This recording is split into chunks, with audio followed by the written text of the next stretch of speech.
बिहार विधानसभा में होता क्या है?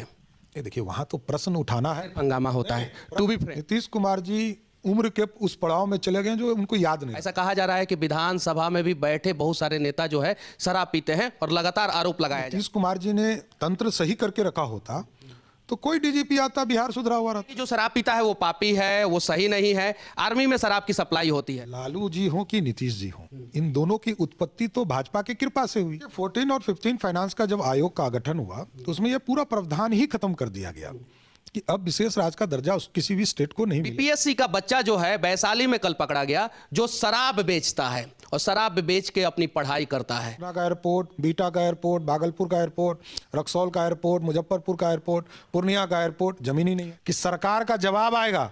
और आज भी कहाँ जवाब आता है? ना शिक्षा पे आता है, ना स्वास्थ्य पे आता है। जहरीला शराब पे लोग मर रहे हैं, बीपीएससी के बच्चे परेशान हैं।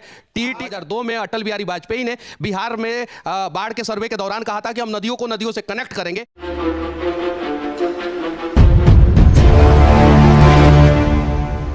बिहार विधान परिषद के विपक्ष के नेता अभी हमारे साथ सम्राट चौधरी हैं और इनसे हम लोग बिहार को विशेष राज्य का दर्जा क्यों नहीं मिल रहा उस पर चर्चा करेंगे। साथ ही साथ बिहार शराबबंदी के आग में जल रहा है, उससे बिहार को नुकसान हो रहा है, उस पर चर्चा करेंगे। और लॉ एंड ऑर्डर जो बिहार का खराब हुआ है उस पर चर्चा करेंगे। सबसे पहले सच तक न्यूज में आपका स्वागत है जी। नमस्कार।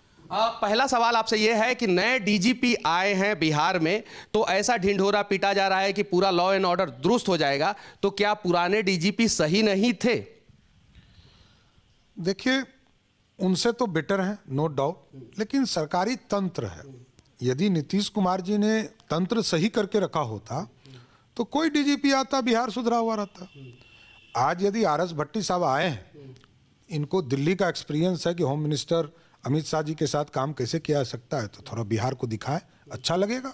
बिहार में रूल ऑफ लॉ हो, इससे अच्छा और क्या हो सकता है? क्या बिहार जो है आज के समय में नेताओं पे कम और डीजीपी पे ज्यादा डिपेंडेंट हो गया है? स्वाभाविक है, ये बात तो प्रूव हो रहा है ना कि नीतीश कुमार जिस तरह ढिंडोरा पीट रहे हैं उससे तो स्पष्ट है कि उनका शासन अब फेल हो गया, कानून का राज स्थापित नहीं रह गया, इसलिए इस तरह का उनको। जहरीला शराब की वजह से बिहार के गरीब लोग लगातार मर रहे हैं और गरीब मर रहे हैं। ऐसा कहा जा रहा है कि विधानसभा में भी बैठे बहुत सारे नेता जो है शराब पीते हैं और लगातार आरोप लगाया जा रहा है। नीतीश कुमार जी ने भी अपने भाषण में कहा था कि तुम लोग बेचवाते हो शराब, तो इसकी कितनी सच्चाई है? देखिए, उनको ये आदत हो गई है, अब बुजुर्ग आदमी है, उसको क्या बोलना है। नीतीश कुमार जी उम्र के उस पड़ाव में चले गए जो उनको याद नहीं रहता। तेजस्वी को भी याद कीजिए, तेजस्वी जब विरोधी दल के नेता थे तो उनको भी कहते थे तुम ही लोग शराब बेचवाते हो। आज दूसरे पार्टी को भी वही आरोप लगा रहे हैं। तो देखिए, इनके बोलने का कोई महत्व बिहार में रह नहीं गया, क्योंकि राजनीतिक हैसियत पूरी तरह समाप्त हो गई।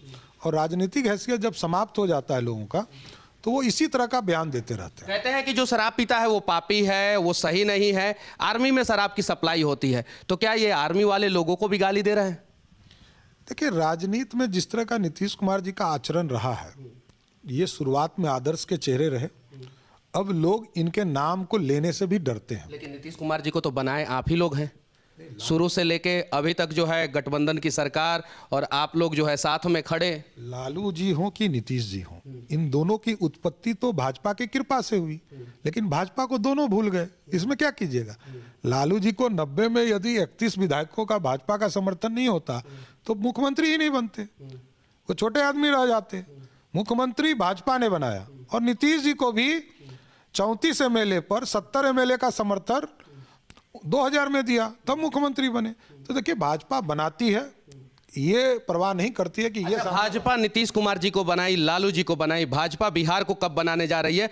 विशेष राज्य का दर्जा बिहार को क्यों नहीं मिल रहा है? जबकि पॉवर्टी इंडेक्स अगर देखा जाए तो नीति आयोग का रिपोर्ट है 51.9%, यानी देश में सबसे ज्यादा गरीब लोग जो है वो बिहार में रहते हैं, फिर भी विशेष राज्य का दर्जा नहीं मिल रहा है। देखिए, 14 और 15 फाइनेंस का जब आयोग का गठन हुआ तो उसमें यह पूरा प्रावधान ही खत्म कर दिया गया कि अब विशेष राज्य का दर्जा किसी भी स्टेट को नहीं मिलेगा, जो पहले से मिल रहा है उसी को मिलेगा।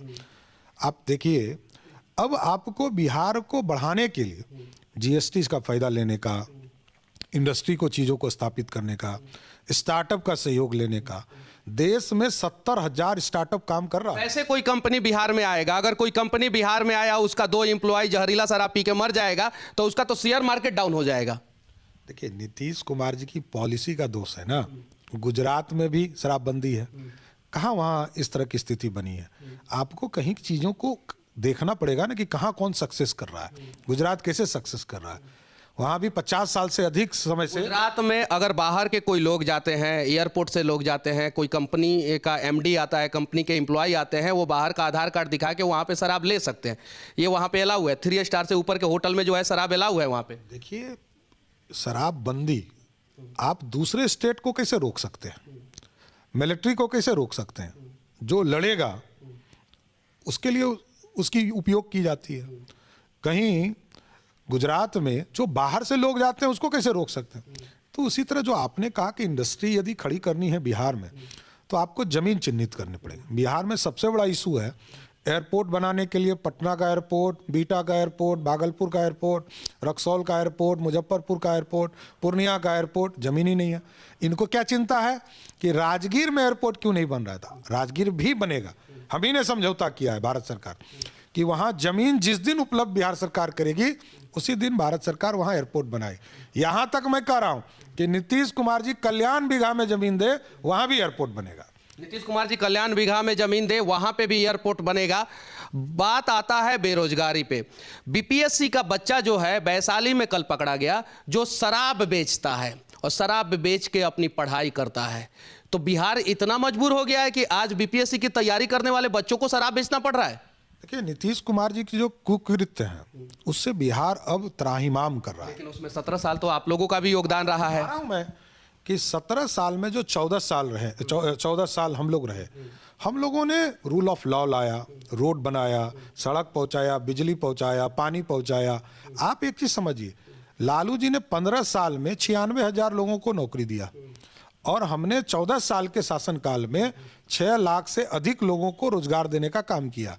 आप समझिए, हम सरकारी नौकरी देते हैं, क्रेडिट नहीं लेते हैं। हम लोगों ने 5 लाख शिक्षकों की बहाली की और आज शिक्षक की बहाली के लिए जो, अब देखिए इसका पैरामीटर बदलता गया। जब पहले शिक्षा मित्र हुए, फिर जब 2010 में आरटीई आई है, पूरे देश में राइट टू एजुकेशन आया, तब हुआ कि क्वालिटी बेस्ड एजुकेशन देना है। तो शिक्षा मित्र पूरे भारत में सबसे गंदा क्वालिटी एजुकेशन का कौन से राज्य में है? तो मैं कह रहा हूं आपको कि पहले नीतीश कुमार ने लाया कि डिग्री लाओ नौकरी पाओ, ये गलत व्यवस्था थी। तो उस समय आप लोग भी साथ में थे 2005 में? नहीं, इसका शुरुआत 2003 में हुआ जब राबड़ी देवी बिहार की मुख्यमंत्री थी और वर्ल्ड बैंक ने ये एक तरह से एक व्यवस्था खड़ा किया कि आप टेम्पोररी बेसिस पर ही नौकरी दे सकते हैं। तो श्रीमती राबड़ी देवी जी के राज में पहली बार शिक्षा मित्र की बहाली हुई, जो 1.25 लाख लोगों की बहाली हुई। उसके बाद नीतीश कुमार की इस पॉलिसी का मैं भी कहता हूँ कि गलत प्रोसेस था कि डिग्री लाओ नौकरी पाओ। बाद में आरटीआई, इसी के लिए मैंने कहा आरटीई का जो प्रावधान था उसमें यह स्पष्ट तौर पर कहा कि आप जो है इसका एक टेस्ट लेंगे।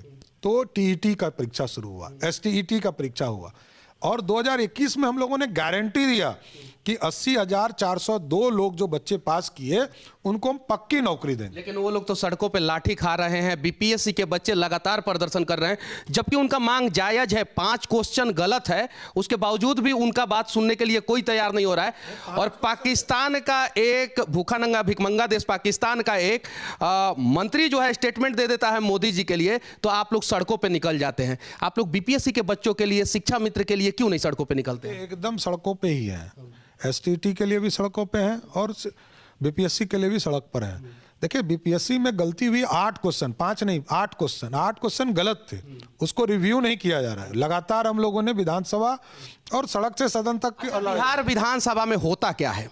देखिए, वहां तो प्रश्न उठाना है, हंगामा होता है। टू बी फ्रैंक, नहीं आप नहीं, हम व्यवस्था हम लोगों ने खड़ा किया कि अब वहां जवाब आते हैं, पहले जवाब नहीं आती थी।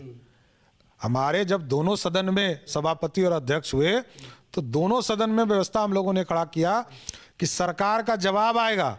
और आज भी कहाँ जवाब आता है? ना शिक्षा पे आता है, ना स्वास्थ्य पे आता है। जहरीला शराब पे लोग मर रहे हैं, बीपीएससी के बच्चे परेशान हैं, टीटी लगातार जो है आज नहीं आते होंगे। आप रिकॉर्ड उठा के देखिए, जब हमारे दोनों सदन में सभापति थे तो 90 से 95% क्वेश्चन का जवाब हम लोग लेते थे। अच्छा, बिहार को आर्थिक पैकेज केंद्र सरकार के द्वारा दिया जाएगा या नहीं दिया जाएगा? क्योंकि विशेष राज्य का तो आपने सीधे खारिज कर दिया कि विशेष खारिज नहीं कर रहा हूं, फिर मैं बात को आप समझिए। विशेष राज्य के दर्जे का प्रयास होते रहना चाहिए, इसे कहीं दो मत नहीं है। लेकिन जो भारत सरकार पैसा देना चाहती है उसको ले तो नहीं बिहार सरकार।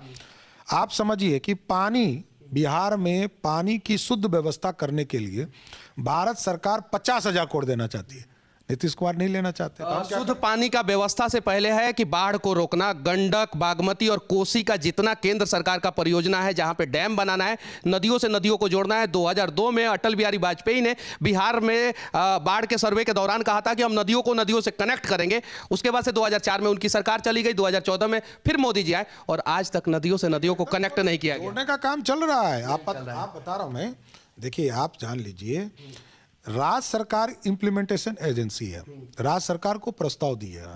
राज्य सरकार ने एक ही प्रस्ताव दिया कि महानंदा लिंक को पूरी तरह व्यवस्थित किया जाए, तो भारत सरकार ने 5,000 करोड़ रुपया दिया। देखिए पैसा के लिए आपको डिमांड करना होगा। नीतीश कुमार सिर्फ एक ही एजेंडे पर रहते हैं कि हमारे मंत्री सरकारी लूट की व्यवस्था कैसे कर सके। ये बात सही है कि लूट की व्यवस्था कैसे की जाए, इसका भरपूर व्यवस्था जो है बिहार के मंत्री लोग करते हैं। लेकिन बिहार की सबसे बड़ी समस्या जो है शिक्षा, स्वास्थ्य और बाढ़ है, और इन तीनों समस्याओं के समाधान के लिए 12 करोड़ बिहारियों के साथ साथ पक्ष और विपक्ष को एक साथ लड़ना होगा। देखिए अभी मैं बता रहा हूँ, स्वास्थ्य विभाग को मैं एक पंचायती राज का मंत्री था, तो भारत सरकार ने स्पष्ट तौर पर कहा कि मेडिकल सेक्टर में, क्योंकि कोरोना की जब स्थिति बहुत ज़्यादा पूरे देश पर हावी हुआ, तो प्रधानमंत्री ने स्पेशल तौर पर सबको कहा कि ग्रांट के पैसे को डाइवर्ट करना चाहिए। और हमने पूरे बिहार के जितने अस्पताल थे सबको इंफ्रास्ट्रक्चर के लिए, दवाई के लिए, जो एडिशनल पीएससी था, सेंटर था, हेल्थ सेंटर था, उसको बनाने के लिए 5,000 करोड़ रुपया हेल्थ डिपार्टमेंट को दिया। लेकिन कोरोना के समय में लूट खसोट खूब मचा।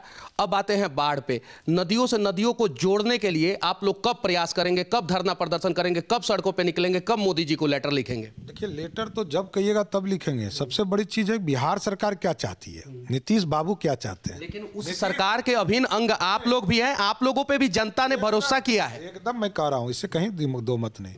आप देखिए हमारे पास रोड डिपार्टमेंट था, रोड का इंफ्रास्ट्रक्चर हमने बढ़ाया। हमारे पास मेडिकल फैसिलिटी था, तो हमने सभी जगह मेडिकल कॉलेज की शुरुआत कराई। हमारे पास पंचायती राज था, तो पंचायती राज कैसे बढ़ सकता है उसको बढ़ाया। नगर विकास था, तो हम लोगों ने स्मार्ट सिटी का कंसेप्ट लाया। हम लोगों ने एयरपोर्ट की कल्पना की शुरुआत कराई। हमने और भी जिस भी सेक्टर में भारतीय जनता पार्टी को उम्मीद करें कि अगला बाढ़ आने से पहले नदियों को नदियों से जोड़ने वाला प्रोजेक्ट धरातल पे काम करना शुरू कर देगा, क्योंकि सबसे ज्यादा नुकसान बिहार को बाढ़ से है। देखिए नॉर्थ बिहार जो 21 डिस्ट्रिक्ट हैं वो पूरी तरह फ्लड इफेक्टेड है। और आप भी उसी एरिया से हैं? हम तो पूरे बिहार से हैं, इसमें कहाँ दो मत। मेरा तो मैं मुंगेर मेरा घर जरूर है, लेकिन सब दिन मैंने कार्य खगड़िया किया, वही टेल पॉइंट है, सब जगह सब पानी वहीं जाके निकलता है। तो साथ साथ नदियों को मैं देखता हूँ। ये बात सही है, इंफ्रास्ट्रक्चर के काम हुए हैं, अब इसको पूरी तरह व्यवस्थित करने का समय आया। हमारा एक आग्रह आपके माध्यम से जरूर होगा, नीतीश कुमार जी एक प्रपोजल बनाएं, क्योंकि बिहार के मुख्यमंत्री वही हैं, संजय झा जी इरिगेशन मिनिस्टर हैं। एक गवर्नमेंट ऑफ इंडिया को एक बड़ा प्रपोजल बनाकर कि पूरे नॉर्थ बिहार में पानी की व्यवस्था को कैसे सुचारू रूप से किया जा सकता है।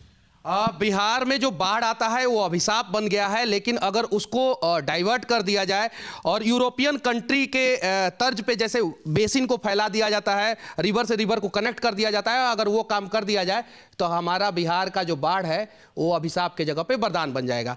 बाकी मेरा ये प्रयास, सम्राट चौधरी जी की बातें आप लोगों को कैसी लगी कमेंट करके जरूर बताना। जय हिंद।